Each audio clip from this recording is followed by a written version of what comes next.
예, 초롱꿀님 안녕하세요. 제 목소리 잘 들리세요?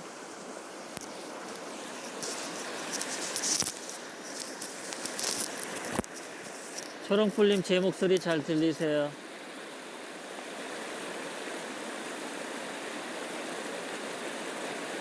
예, 여러분들 안녕하세요. 오늘 집에서 점심을 먹고 산책을 나왔어요. 예, 꽃이 예쁘죠? 예, 산책을 나와가지고 예, 기리디님 어서 오세요. 예, 산책을 나와가지고 길을 걷는데 너무 예쁜 거예요, 꽃이. 예, 꽃이 너무 예쁘고 뭐 물도 흐르고, 예, 그래서 방송을 켜봤어요. 여러분들 예쁜 거 보여드리려고.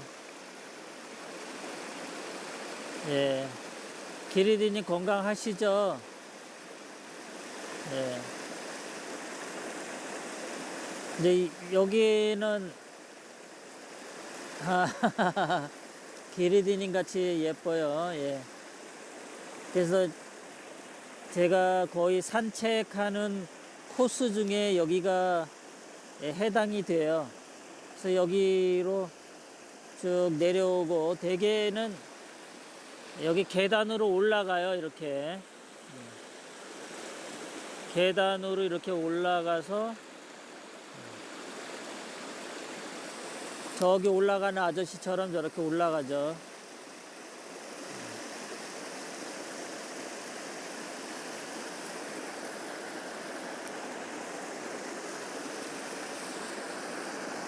네, 꽃이, 예, 산책로가 좋아요. 여기 영산홍이라고 하고요. 여기 물은 이제 인공물인데요. 저 위에서 물을 흘리면은 이게 이렇게 내리막길로 내려와서 쭉 가요. 한참 가요. 일부러 산책로를 만든 거예요. 여기 세종시는 일부러 이렇게 만들어 놨어요.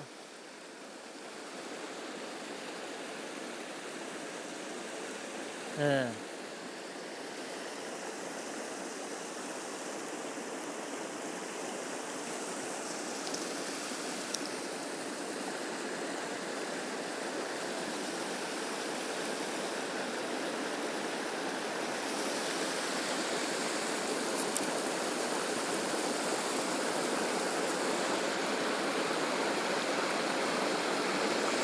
예, 언제 세종시 놀러 오세요.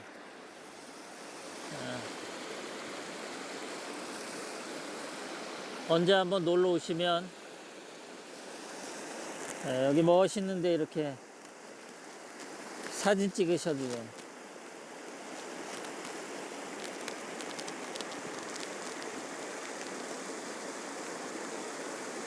이거 이름이 뭔가요?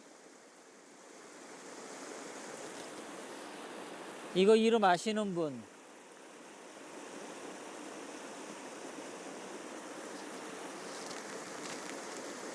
꽃지면이라 그래요, 이거를. 그렇군요. 여기 밑에 노란 꽃 이름은 뭐예요? 민들레. 야, 우리 꽃 많이 아시네, 여러분들. 민들레. 옛날에 조용필이 부른 민들레 노래 있었던 것 같은데, 뭐 민들레 꽃이 되어 뭐, 황재규님 반갑습니다. 김재은님 반가워요. 예. 이 꽃 이름은 다 아시죠? 예. 영산홍. 이거는 영산홍이라고 하더라고요. 그러면 이번에 이 꽃은 안 와요? 요거 보라색 작은 거 아시는 분?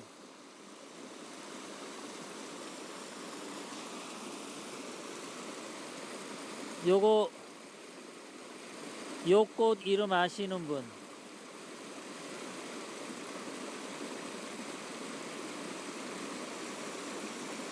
예, 사라라님 어서 오세요. 문선홍님 어서 오세요.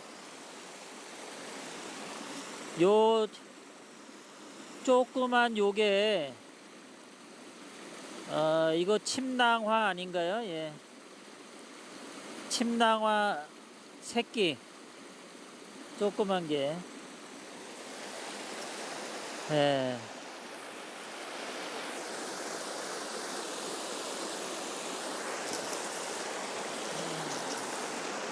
그 물소리도 시원하게 잘 들리나요?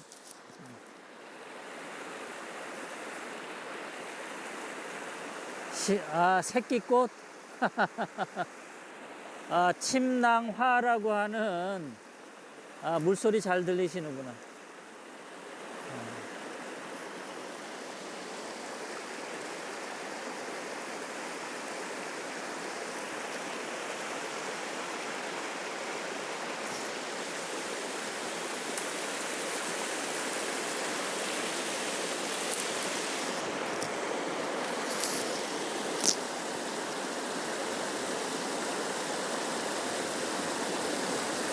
예, 황재구님, 예, 반갑고요.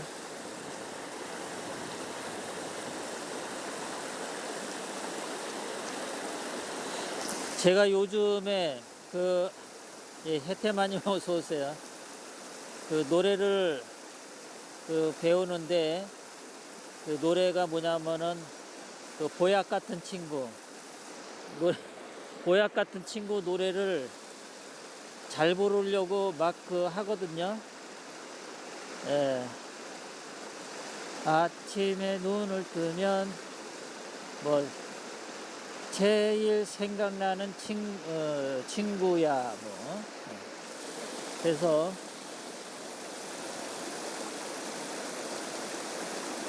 자네는 내 친구 피 한 방울 섞이지 않은 자네는 좋은 친구야. 예, 문성 집안 청소 중이시군요. 그렇군요.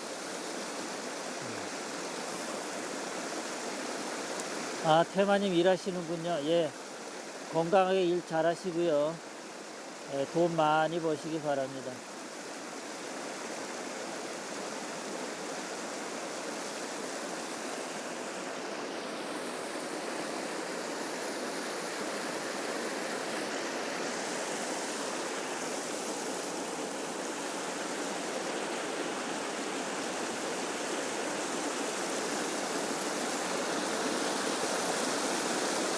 뭐 저한테 질문하실 거 있으신 분 질문하시면 대답할게요.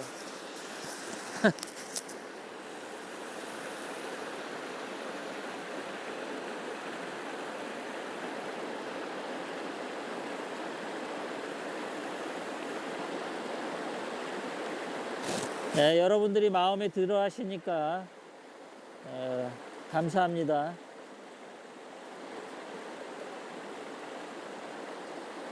참 세상이 많이 좋아졌습니다. 이렇게 방송을 찍으면 모든 사람들이 볼 수 있으니까. 예, 물소리 좋죠. 날씨도 너무 좋습니다. 아주 시원시원한 게 좋고요.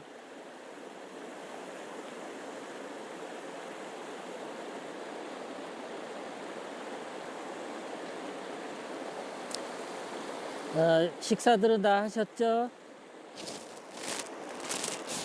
어저께 서청대에서 기리디님, 초롱불님, 태마님, 문선홍님, 올포유님, 또 사라라님, 쇠실님, 이호진님, 예, 수고 많이 하셨습니다. 우리 기리디님, 이해했습니다. 우리 기리디님 몸도 안 좋으신데, 또 여러 사람들이 몸도 안 좋으신데, 예, 서청대 수고 많이 하셨어요. 특히 초롱불님, 조한나님도 오셨군요. 그렇군요. 조한나님, 인천 사시는 조한나님. 우리 초롱불님, 그 플랜카드도 만드시고, 그런 거 하느라고 수고 정말 많이 하세요. 예, 정말 훌륭하십니다. 예. 조한나님은 건강하시죠? 우리 기리디님하고 문선홍님도 몸 좀 안 좋죠? 네, 기리디님도 어디 계속 아프신가요? 기리디님도 그 머리에 홍난 거, 우리 기리디님 머리에 홍난 거 괜찮으세요?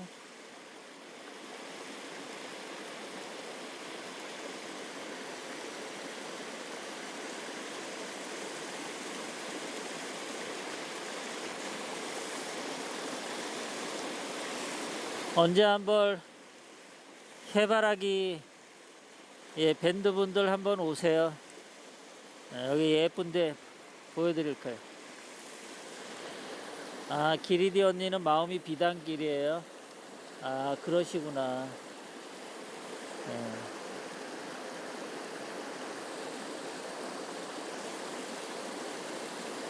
대단하세요. 마음이 비단이신 분들이 참 좋죠. 오래 가고. 마음이 비단인 게 참 좋죠. 옛날에 어렸을 때 그 비단이라는 노래가 있었는데, 사라라님, 무릉도원입니다.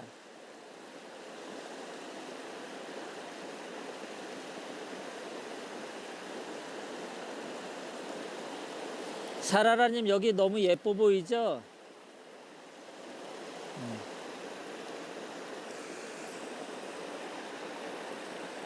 김야호님,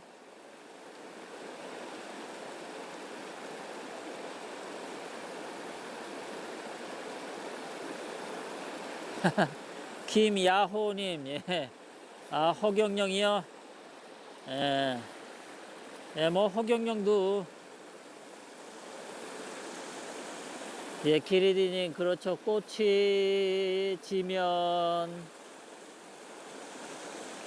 아니에요. 사라라님, 이런 데 오셔도, 좋습니다. 다 좋아요.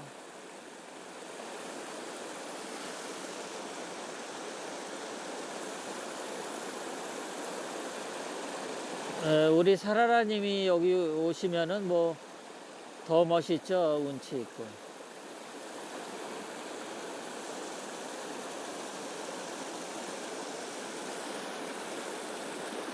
여기 세종시가 전형적인 좌빨 도시거든요.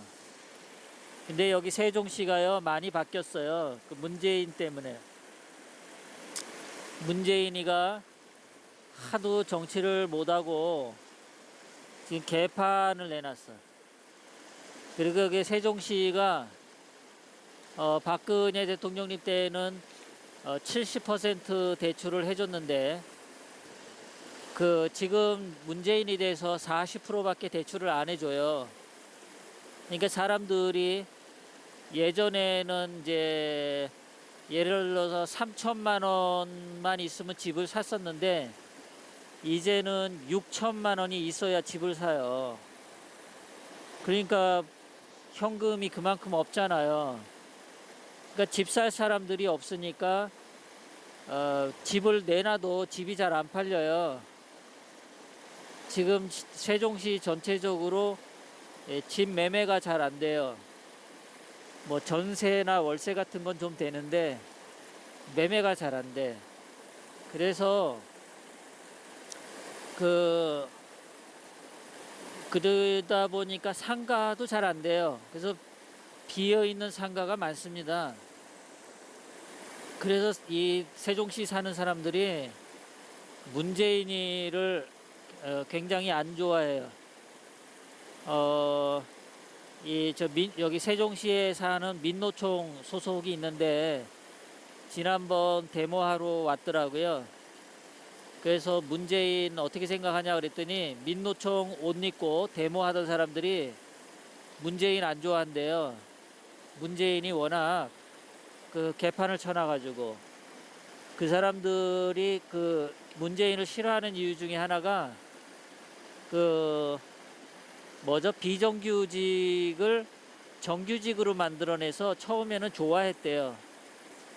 그런데 정규직이 됐는데 월급이 한 달에 비정규직일 때는 80만 원 받았었는데 정규직이 돼서 월급이 140만 원으로 줄었대요. 그러니까 월급이 당장 줄으니까는 정규직 된 거를 굉장히 후회한대요.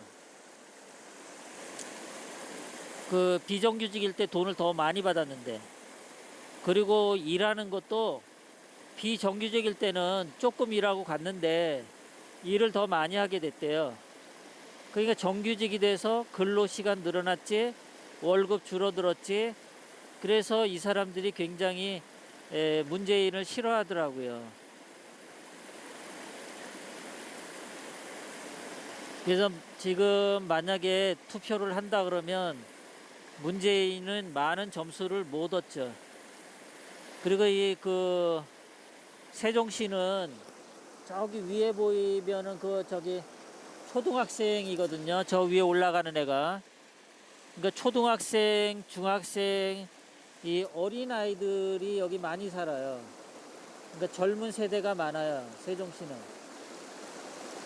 세종시 젊은 사람들이 많아서 그 뭐라 그러나 젊은 도시인데 이 사람들이 문재인을 많이 찍었죠. 근데 지금 많이 문재인한테 실망하고 문재인 욕 많이 합니다. 초롱불님 맞아요.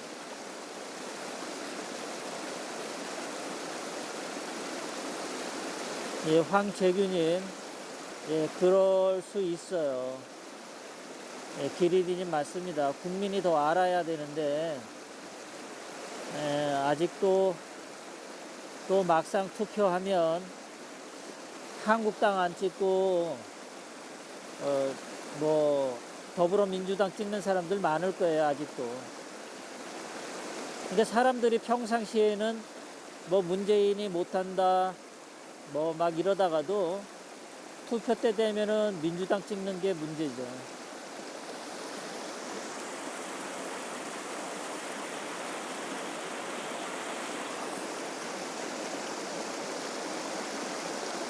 황재규님 감사합니다.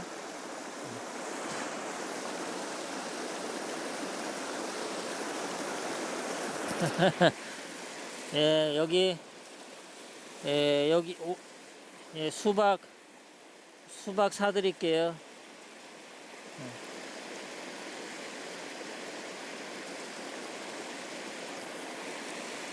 그리고 제가 이제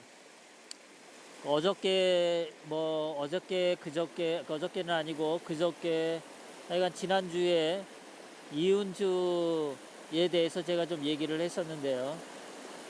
이은주가 어저께 그 뉴스에 보니까 그 카이스트 이병태 교수하고 무슨 둘이서 자유의 시민 단체를 만들더라고요.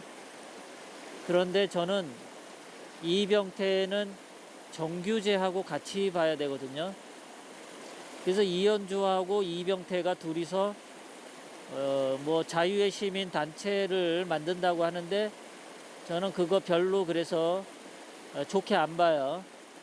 그 이병태가 지금 나이가 61인가 60살인가 그러거든요. 이현주 누나 이현주 누나. 이현주가 나이가 이제 그런데 그 이현주가 이병태하고 둘이 시민단체를 만든다는데 이병태 뒤에는 정규제가 있잖아요. 그래서 제가 이현주를 어저께 오늘인가요? 밥맛 떨어졌어요. 왜 하필이면은 그 나이 60살 먹은 이병태하고 같이 하냐 이거고요. 이병태는 늘상 정규제하고 복고일하고 정규제도 나이가 지금 한 64, 5 먹었죠. 복고일은 지금 76살인가 그렇죠. 나이들이 다 많아요. 저는요 이현주 누나가 40대 사람들하고 이 뭐 단체를 만들었으면 좋겠어요. 그 쓰잘데없이 나이 먹은 60대들이랑 단체 만들어봤자 그거 그나물의 그 밥이고, 이병태나 정규재나 다 탄핵 부역 세력이거든요. 그래서 저는 그 이현주가 나이가 47세밖에 안 되는데 이왕 할 거면 40대들이랑 좀 해라. 그 60대의 탄핵 부역 세력들이랑 그런 거 하는 거 참 밥맛이다. 그런 생각을 합니다, 저는. 그래서 이현주도 진정성이 좀 떨어지는 거 아니냐. 이현주는 박근혜 대통령 탄핵에 대해서 어떻게 생각하냐 이런 질문을 받으면요, 탄핵 때 그 분위기에 휩쓸려서 행동을 했다. 그리고 탄핵을 주동한 사람들한테 배신을 당했다. 그리고 박근혜 대통령님 죄에 비하면은, 문재인의 죄에 비하면은 박근혜 대통령님의 죄는 아무것도 아니다. 그렇게 세 가지를 말하면서도 결코 박 대통령 탄핵이 잘못됐다 그 말 한마디를 안 해요. 그리고 박 대통령님을 잘못 탄핵해서 감옥에 가신 거에 대해서 죄송하다 그런 말을 전혀 안 해요. 둘러서 말을 해요. 그래서 이현주가 진정성이 떨어진다. 자유민주주의에 대한 신념은 있는 것 같은데 박근혜 대통령님 부분을 정확하게 말하지 않으면 이현주도 한계가 분명하다. 언제 또 어떻게 소신이 바뀔지 모른다. 그런 생각을 하는 거예요. 예심님 어서 오세요. 반갑습니다. 그래서 이현주가 말은 귀에 달콤한 말들을 많이 하는데 진정성이 없어. 그래서 언제든지 저쪽 탄핵 찬성했었고 탄핵 부역했던 자들이랑 손을 잡을 수도 있겠다. 그런 생각을 해요. 지금도 문재인에 대해서 반문연대를 주장합니다. 반문연대를 주장하고 반문연대가 깨지는 것을 두려워해요. 이현주는.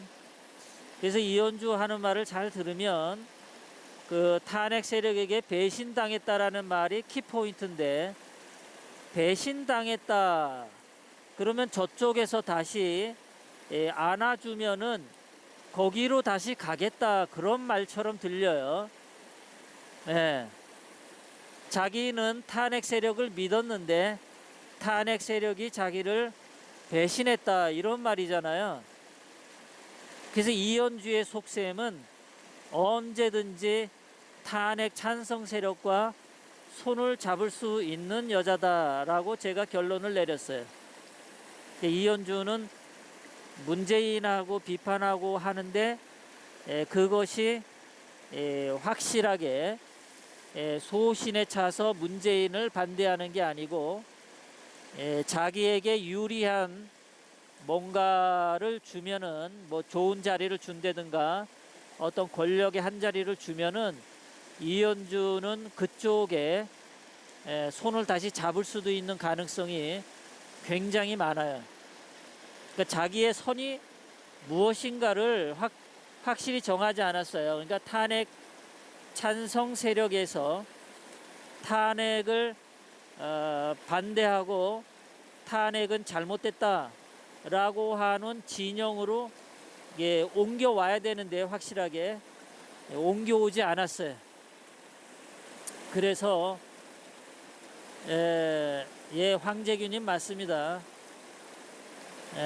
그래서 이현주를 제가 확실하게 결론을 내렸습니다. 확실하게 결론을 내리게 된 거는 그 정규제 복고일 이 탄핵 부역 세력들하고 함께 행동하는 이병태 카이스트 교수하고 이현주가 둘이 자유의 시민 단체를 새로 만들어서 행동한다라는 것을 딱 보고서 이현주는 정규제하고 같은 과다. 정규제 복고일과 같은 그 노선이다 라고 제가 확실하게 생각했습니다.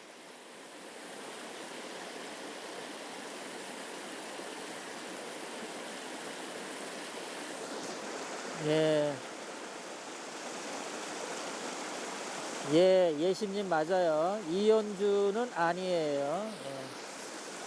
이현주는 40대인 건 좋은데 이현주는 아니에요.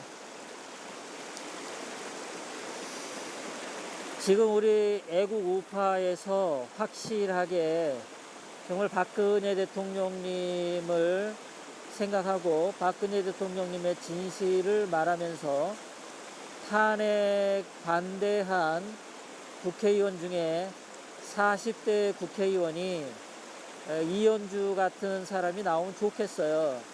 나이는 이현주처럼 40대. 그런데 이현주랑은 반대되는 탄핵 반대하는 국회의원, 그리고 소신있게 말하는 국회의원, 이런 사람이 있으면 좋은데 지금 한국당의 전희경 같은 경우도 보면은 정규제 쪽이에요.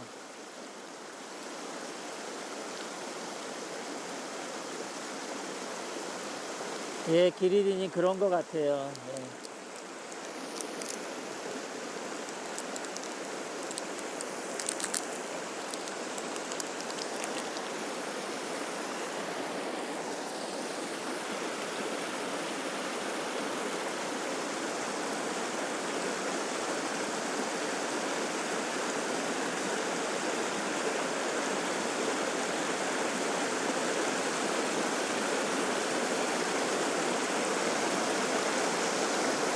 우리 황재규님은 처음 보는 것 같고요. 우리 예심님은 오늘 뭐 하셨나요? 우리 예심님 너무 항상 저를 응원해 주셔서 늘 감사드리고요. 황재규님 그렇군요.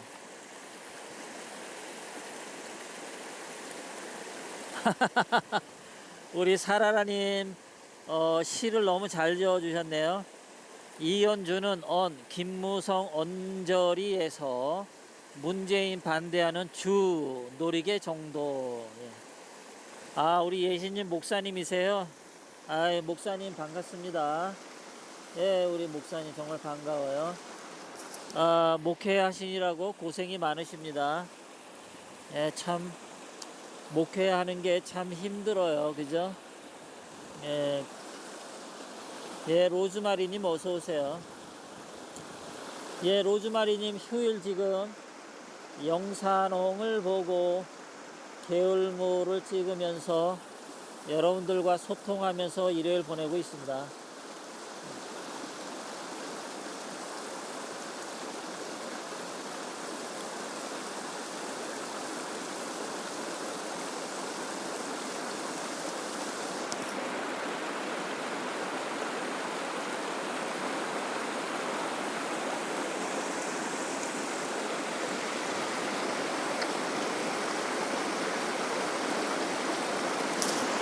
나연아 선배님 반갑습니다.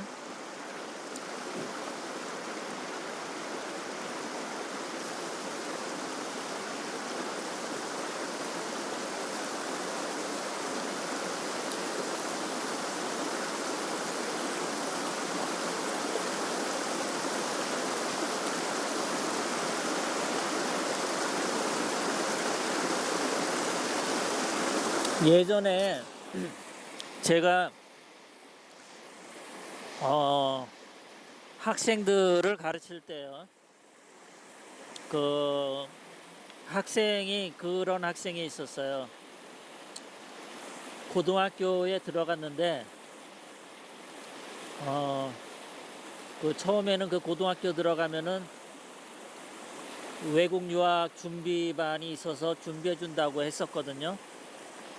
그래서 그 학생이 다니다가 2학년이 됐는데 학교에서 유학 지원반을 없애겠다고 해가지고 이 학생이 그 학교를 자퇴할 수밖에 없었던 상황이 있었어요.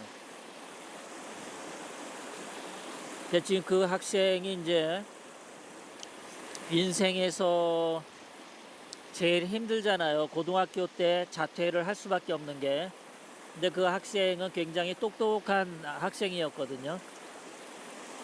그러니까 똑똑한 학생이기는 한데 자기 소원은 미국에 유학 가는 건데 그 고등학교를 계속 다니게 되면은 그 유학을 갈 수가 없어요.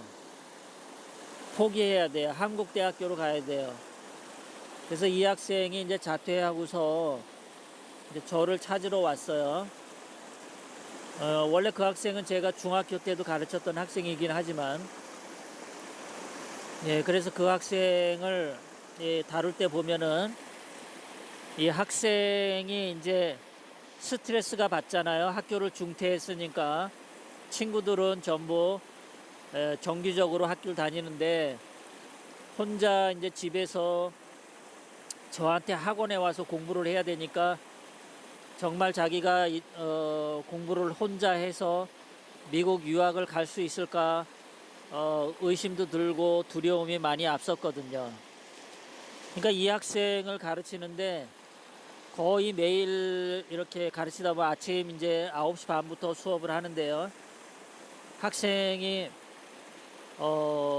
이제 투덜거려요.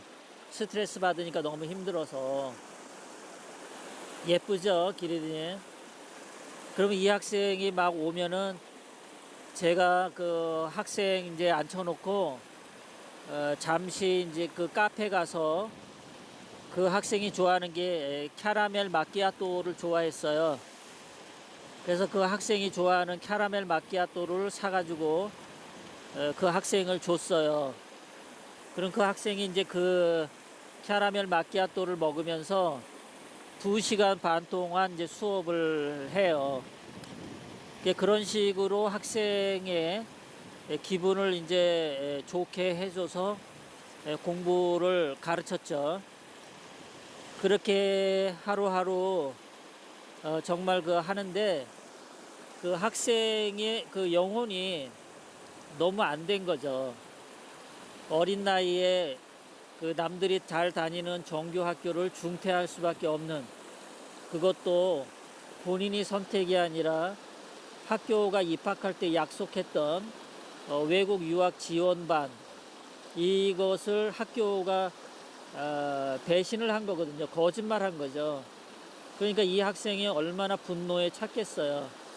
그래서 이렇게 분노에 찬 학생을 가르친다라는 게 공부도 공부인데 이 정신적으로, 영혼적으로 그 어린 아이를 케어를 해줘야 될 수밖에 없었어요.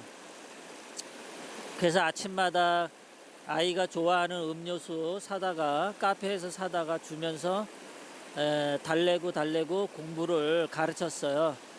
그러니까 이제 그 학생이 지금 미국 유학 가가지고 지금 이제 요번에 3학년을 마쳤어요. 이제 이번 8월부터 1년만 더 공부를 하면은 미국 대학교를 졸업하거든요. 그 학생을 보면은 사람이 변화되는 거는 지식도 지식인데 어떤 정신적이고 그 영혼의 사랑을 주지 않으면 사람이 참 제대로 성장하는 게 참 힘들다, 이런 생각을 좀 많이 해요. 그 학생이 저는 잘 돼서 너무나 기분이 좋은데 정말 잘 크고 있고, 그리고 근데 그 학생은 원래 좀 이렇게 두뇌가 괜찮은 학생이에요. 그리고 아이가 거짓말 할 줄을 모르는 학생이고, 그래서 제가 그 학생에게 그렇게 정성을 쏟았던 것 같아요.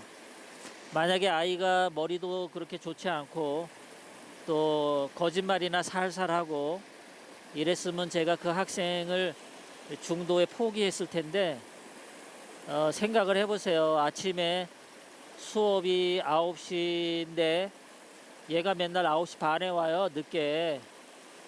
예, 그 30분씩 제가 기다려야 되는데, 그 아이가 워낙 상처받고 그 외로운 영혼이라는 것을 알기 때문에 아이를 혼낼 수가 없었어요. 근데 이제 그 어머님은 전화를 저한테 합니다. 선생님, 애가 지금 가는데요, 지각했어요. 또 아이 좀 혼내주세요 이러는데, 제가 그 아이를 혼내줄 수가 없었어요. 그 아이도 얼마나 많은 상처를 받고 하루하루를 보내겠어요. 중퇴해가지고 정말 미국 유학을 갈 수 있는지 없는지 불안한 생활이니까. 근데 참 사람이 이렇게 그 어린애 그 학생뿐만 아니라 저도 그렇고 방송을 들으시는 여러분들도 그렇고 정말 주변에 자기의 영혼과 정신을 이 사랑으로 보다듬어주는 사람이 있으면 그 사람은 정말 행복한 인생을 살 거라고 생각을 해요. 자기 주변에 그러한 사람을 한두 명씩은 꼭 있으면은 참 좋을 것 같아요. 네, 진정남님 어서 오세요. 반갑습니다. 예, 그래요.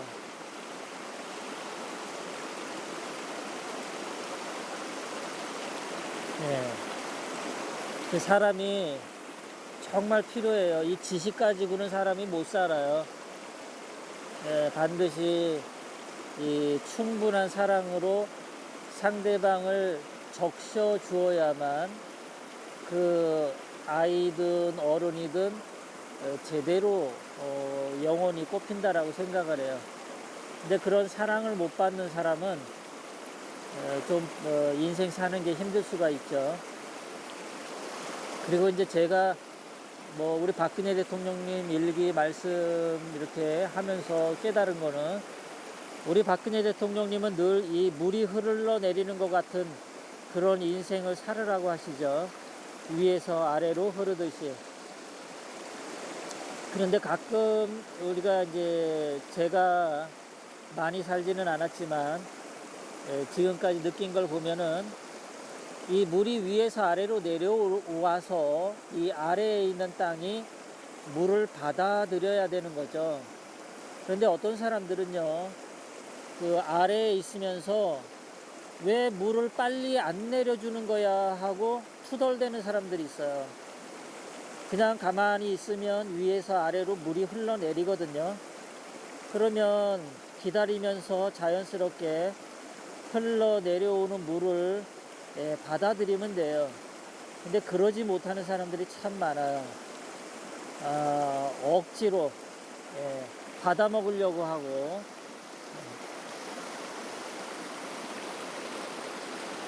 네, 김숙자님 반갑습니다.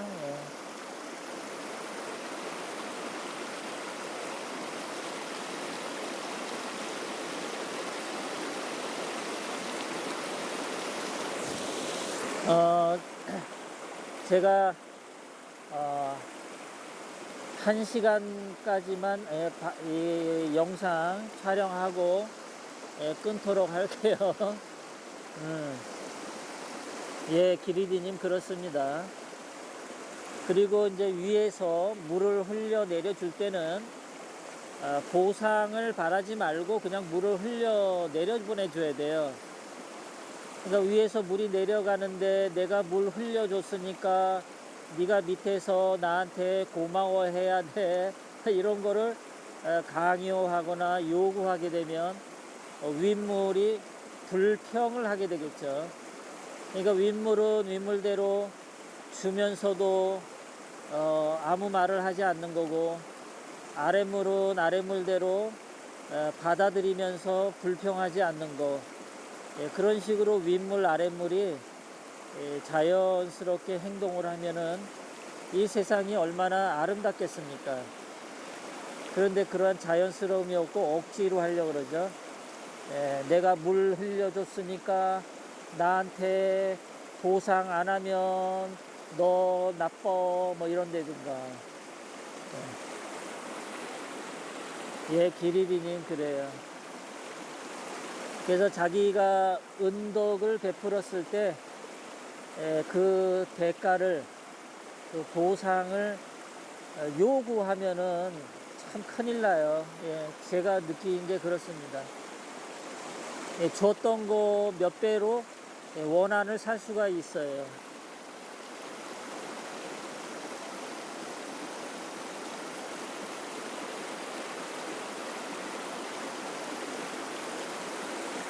예, 예, 그래요. 그러니까 상대방을 탓하는 게 있으면은 참 곤란해요. 근데 제가 이제 어린애를 키울 때 보면은 제가 이제 연년생으로 아들 둘을 두었었는데요. 그 큰아이를 이제 밤중 수유하다가 둘째 태어나니까 큰아이는 이제 엄마하고 자고 저는 둘째를 데리고 밤중 수유를 했었어요. 밤중 수유 이렇게 하고 또 어린 두 아들을 6살 때까지 제가 다 목욕시켜 줬거든요. 예, 애기 엄마는 아이들 목욕 시킨 게 몇 손가락에 꼽을 정도인데 제가 우리 아들 둘을 다 목욕을 시켜줬어요. 근데 아이들 둘을 목욕시켜 줄 때 저는 힘든 줄 몰랐고요. 그리고 밤에 일어나서 아이들 그 수유할 때도 힘든 줄 몰랐어요. 힘들기는 했는데 행복했어요. 그래서 그렇게 한 거예요. 그러니까 아이들 목욕시켜 주는 것도 그거 자체가 행복하더라고요. 그래서 한 거지, 뭐 나중에 아이들한테 뭘 요구한다든가 대가를 바라고 그런 게 아니고, 제가 봤을 때는 아이를 키우면서 어렸을 때 그 아이는 부모에게 효도를 다 하는 것 같아요. 그 행복감을 주는 거. 그 애들 키울 때 보면은 행복하잖아요. 그 잠잘 때는 천사, 울을 때는 또 밉상맞은데 또 잠잘 때 보면 얼마나 천사입니까, 애들이. 그죠? 예. 그래서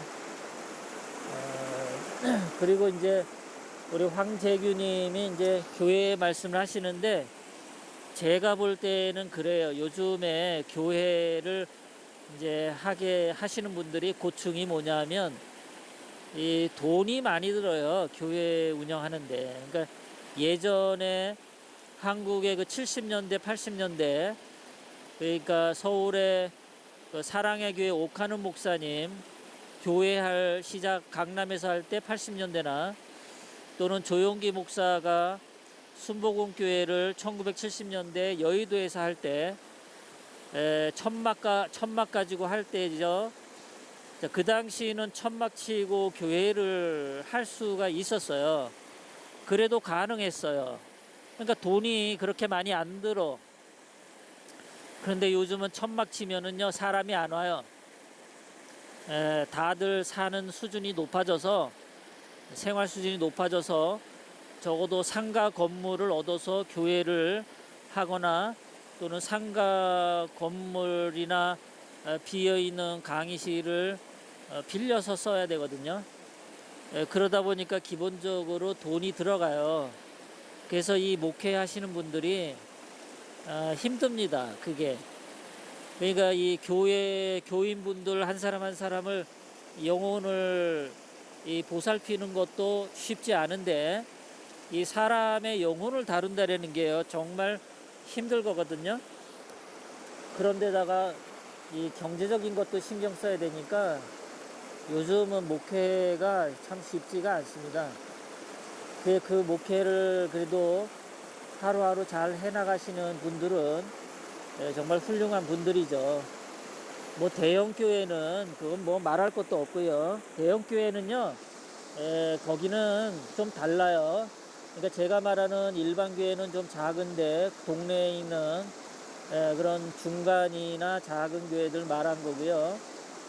대형 교회는 돈이 일단 많은데, 거기는 예를 들어 대형 교회 하나 만들 때 은행에 대출을 얻어서 건물을 올리잖아요. 그럼 대형 교회에 그 이자가 나가죠. 그러니까 이자 내려면은 또 헌금이 많이 들어와야 되죠. 근데 거기도 복잡해요, 그런 게. 그래서 자본주의 사회에서 참 쉽지 않습니다, 그런 게요. 그래서 예전에 대한민국의 교회만 세웠다 하면 잘 되던 1970년대, 80년대, 90년대, 그때랑 지금 너무 많이 틀리다. 그러니까 2, 30년, 3, 40년 전이랑 지금 너무 많이 틀려요. 그래서 아,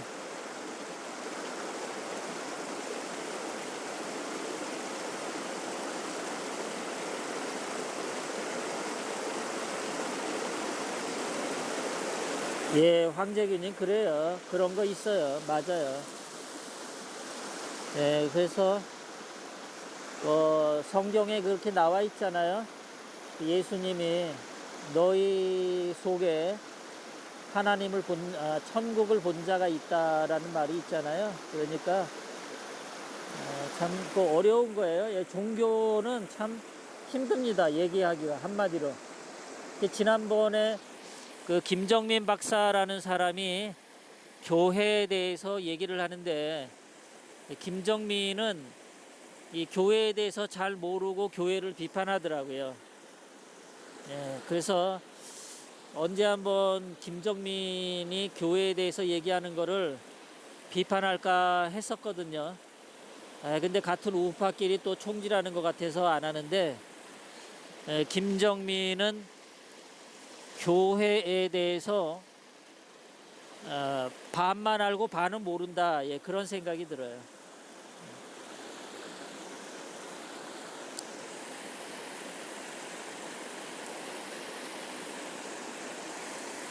그리고 이제 11조는 이게 또 돈이잖아요. 그러니까 이 돈이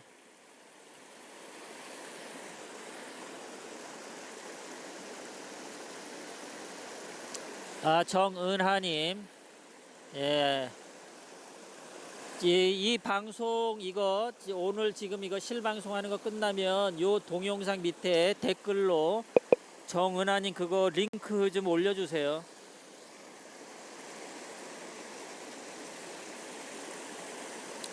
예, 김숙자님 맞아요. 일단은 요즘 세상에는 돈이 기본으로 받쳐줘야 됩니다. 기본이.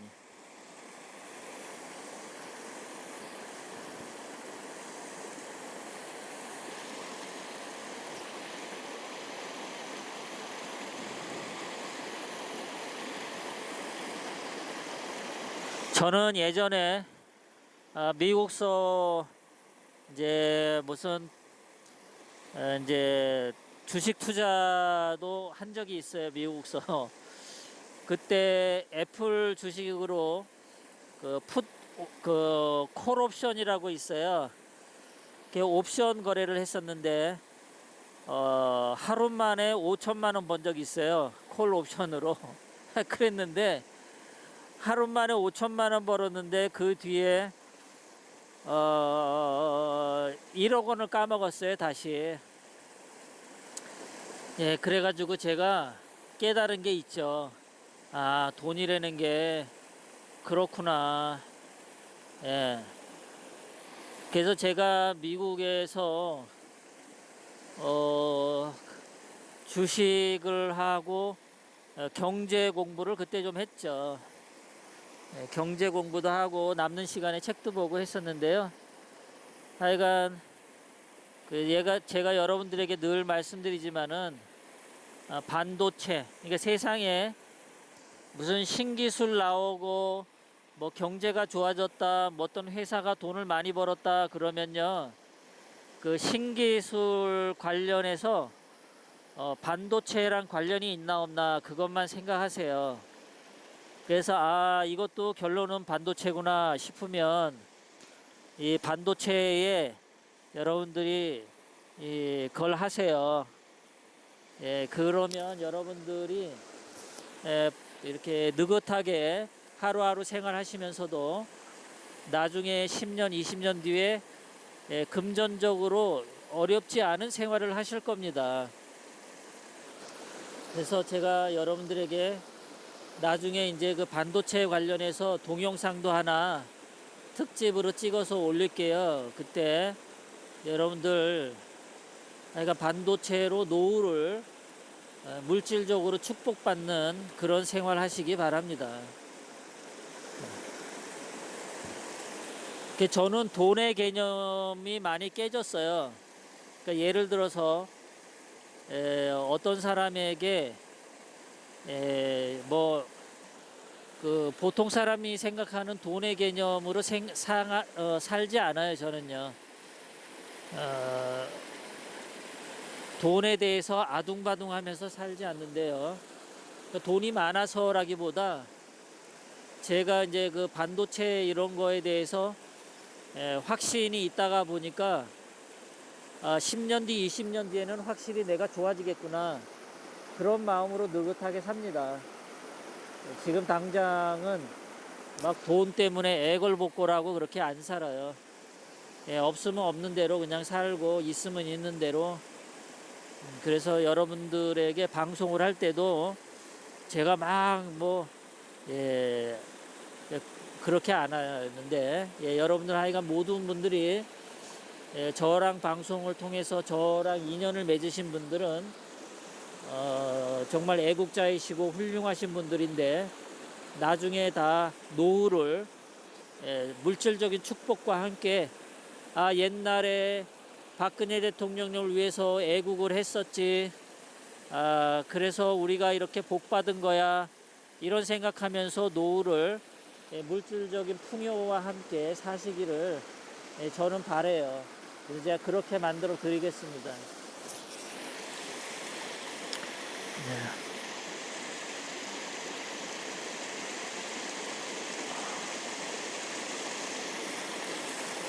나중에 전에도 말씀했지만은 아마 여기 방송 들으시는 분들은 기본적으로 100살까지 사십니다. 100살까지 살아야 되니까 자식들이 여러분들 못 먹여 살리잖아요.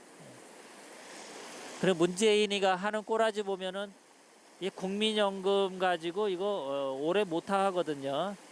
2040년인가 한 20년 지나면은 국민연금 바닥난다 그러죠. 그러니까 얼마나 불안해요. 주사랑님 감사합니다. 국민연금으로는 노후를 책임질 수 없다.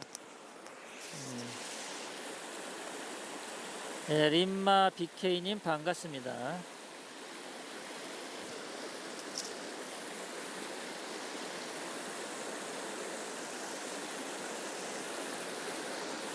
황재균님 맞습니다. 그래서 교회를 다니시는 분들이나 안 다니시는 분들이나 하나님한테 기도 많이 하시고 우리 박근혜 대통령님 건강하기를 기도하시고 자유 대한민국 다시 회복되기를 기도하시고 대한민국의 진실이 넘쳐나기를 기도하시고 서로 우리가 만난 사람들끼리는 좋은 말하고 서로가 행복해지도록 말하고 그렇게 상대방을 위해서 늘 마음 써주고 기도하고 누군가를 해코지하지 않고 남을 음해하려고 하지 않고 그런 선한 마음으로 우리가 살아가면 좋을 것 같습니다. 황재균님 아멘. 아멘. 우리 박근혜 대통령님이 불법적으로 탄핵당한 거 보면은 정말 이 세상에 나쁜 놈들이 너무 많아요. 어떻게 박근혜 대통령님이 죄도 없는데 저렇게 괴롭히는가? 어떻게 박근혜 대통령이 죄도 없는데 저렇게 음해를 하나? 없는 거짓말 만들어서 사람 하나 아주 죽일 사람으로 만들어 놓는 거, 그런 거 보면은 인간이 정말 사악하죠.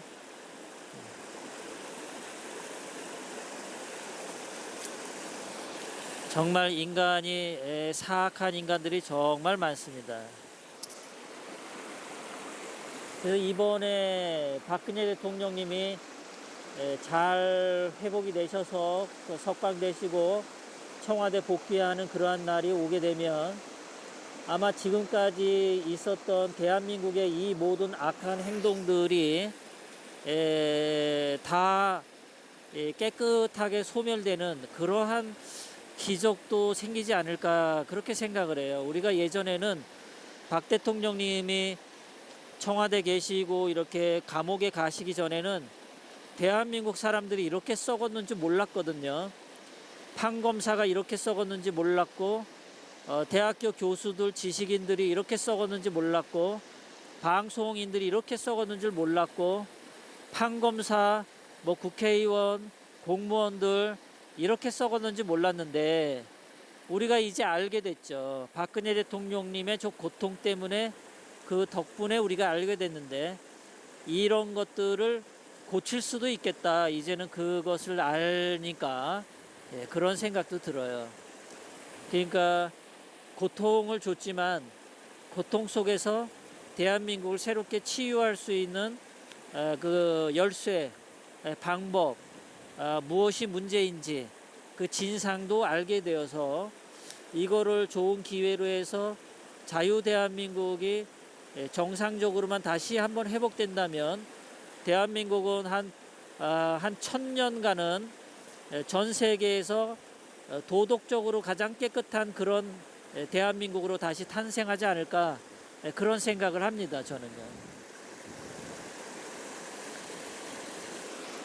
예, 그럼요. 이번에 손석희의 가짜 태블릿 PC를 포함해서 그 탄핵에 주동을 했거나 탄핵에 부역을 했던 사람들은 그 죄값을 반드시 물어야 됩니다.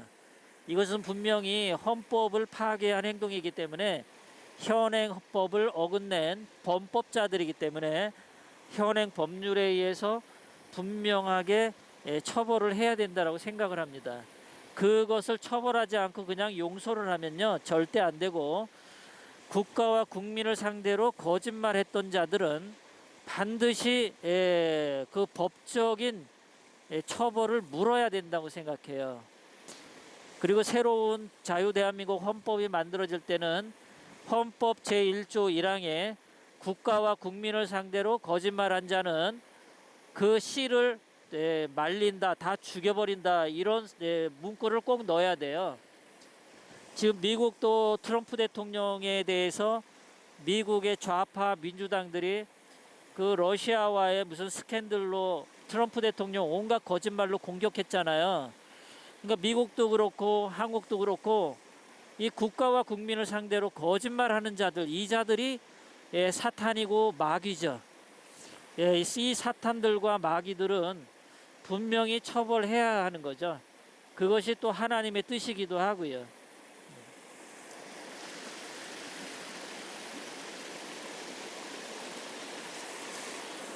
저는 제가 늘 감명 깊게 읽었던 이 글은 그 복음서에 나와 있죠. 진리가 너희를 자유케 하리라.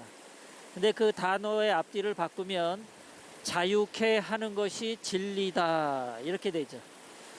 그래서 우리 박근혜 대통령님을 감옥에 가둔 거 이건 진리가 아니다. 그리고 공산화로 자유 대한민국을 만들려는 것 자유가 아니다. 문재인 주사파 패거리가 유튜브를 탄압하고 또 5.18 특별법 만들어서 5.18에 대해서 말하면은 뭐 7년 이하와 7천만 원 이하의 벌금을 때린다.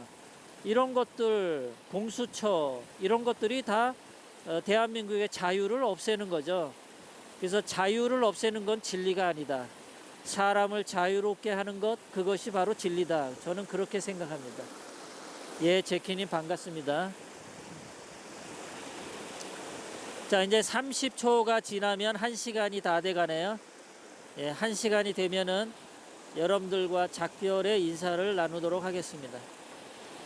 오늘 점심 먹고 산책 나왔다가 이 장면이 너무 아름다워서 여러분들에게 보여주고 싶어서 제가 방송을 켰습니다. 3, 2, 1, 땡. 여러분.